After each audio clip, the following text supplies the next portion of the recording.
Immaculate joining us on Locked On Big 12 at Immaculate View on Twitter. I read a tweet that I immediately sent to you and said, what is this? You are my vetting process. I immediately sent it to you and said, what is this? Talking about the Big 12 losing programs to the ACC. And I also should mention it is by Old Gray Dog.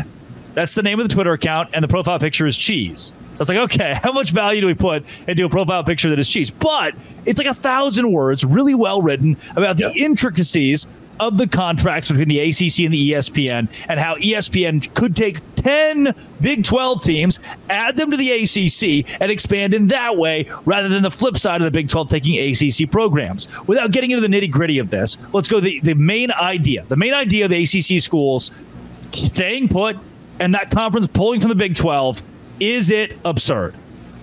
No. Okay. I wouldn't classify it as absurd. In terms of how far in you want to go to it, I actually thought the post was really well laid out. It was quite logical. Do I necessarily agree with it, though? Probably not, for one reason only. And this is one of those situations where we've seen it in the past in realignment, where logic, you go through the whole situation. I think this is what's likely to happen. And then for some goofy reason, like, I don't know, the Longhorn Network, things don't go the logical path. And while it was really well laid out and possible, my question still comes down to, would you say the same thing if a particular two teams left? So when it comes down to, does ESPN sign on? And that's another conversation. It's one of those presentations that, while being completely logical, might just have the string pulled out and the entire sweater, so to speak, undone. So let's go the very main thing there, and it's Florida State and Clemson that are in the midst of like 5 lawsuits with the ACC and in their attempt to leave the conference. And to me, that changes this entire conversation. If those two schools are not ACC schools any longer, I don't believe ESPN is going to move Big 12 properties into that conference. Am I right in saying that in the event those two schools are gone? Yes. And here's the problem is we don't know if that's going to happen or not. And ESPN reportedly is going to have to make this decision relatively soon. And it's not just a decision for 2 to 3 years. It's a decision for 9 years or so, right? And we have a whole bunch of new negotiations for contracts that are coming up in that time for all the other conferences. So it just comes down to a bet. What are they willing to bet on? Are they willing to bet on this staying together, or do they think that it's going to come apart at some point if, say, those two teams leave? So, like I said, well put together, seems reasonable, logical, could happen. But I think the first thing that would have to happen for that to happen is Florida State and Clemson to turn around and say, "Oh, we're on board with this." So if you ever see that happen, maybe worry a little bit.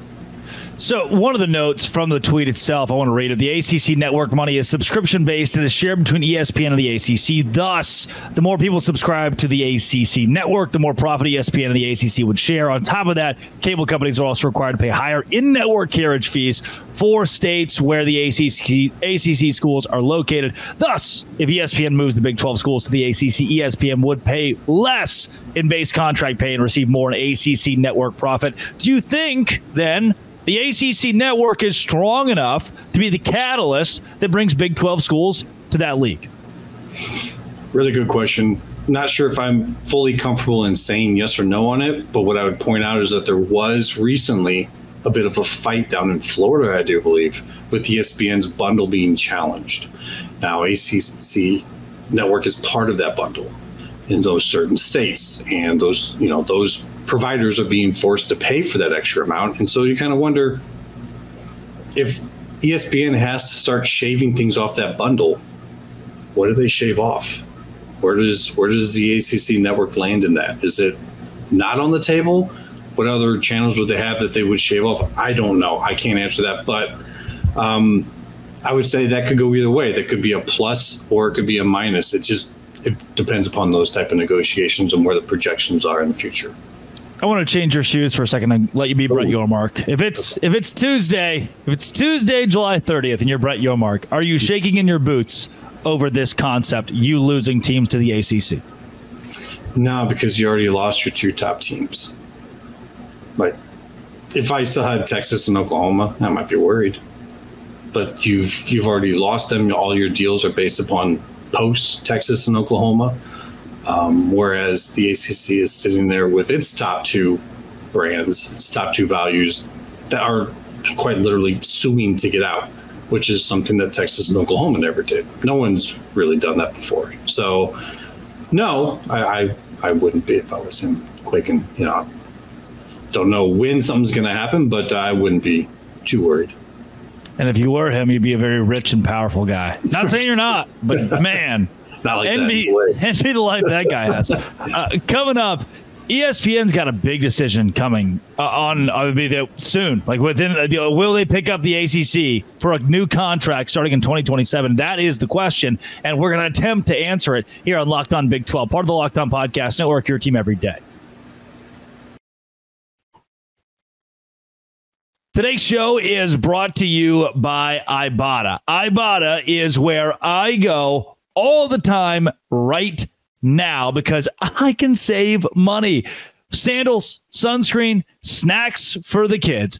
Ibotta has got me covered with a ton going on this summer. It's a free app that lets you earn cash back every time you shop. One thing I love, it is cash back. I like saving money. I like making money. Ibotta is here to do that for you. Taking the dream vacation summer, Ibotta, you get cash back on all of your purchases. The average Ibotta user earns $256 per year. That could be cover the whole cost. Your next shopping trip, the next flight that you've been eyeing, the fancy dinner you've been craving. Other apps give you points that don't amount to much. Ibotta, you earn cash back. Save on over 2,400 brands from Lowe's to Macy's to Sephora. And right now you can join 50 million users with Ibotta. And our listeners get $5 off just for trying it. Use code LOCKEDONCollege when you register. Just go to the App Store, Google Play Store, and download the free Ibotta app. Use code LOCKEDONCollege, and you are all set up for a free $5 to start earning. It's IBOTTA in the Google Play or App Store. Use code LOCKEDONCollege. Today's show is also brought to you by Factor. My meals have gotten so much easier. 35 different meals, 60 add-ons to choose from. Make today the day you kickstart your new health routine. Factor's fresh, never frozen meals are dietitian approved and easy and ready in 2 minutes. So you don't have to even cook. You just got filet mignon, shrimp, blackened salmon, all right there for you effortlessly. Head to factormeals.com/LockedOnCollege50 and use code LockedOnCollege50 to get 50% off your first box, plus 20% off your next month. That's code LockedOnCollege50 at factormeals.com/LockedOnCollege50 to get 50% off your first box, plus 20% off your next month while your subscription is active at factor.com. Factormeals.com. Ha ha ha.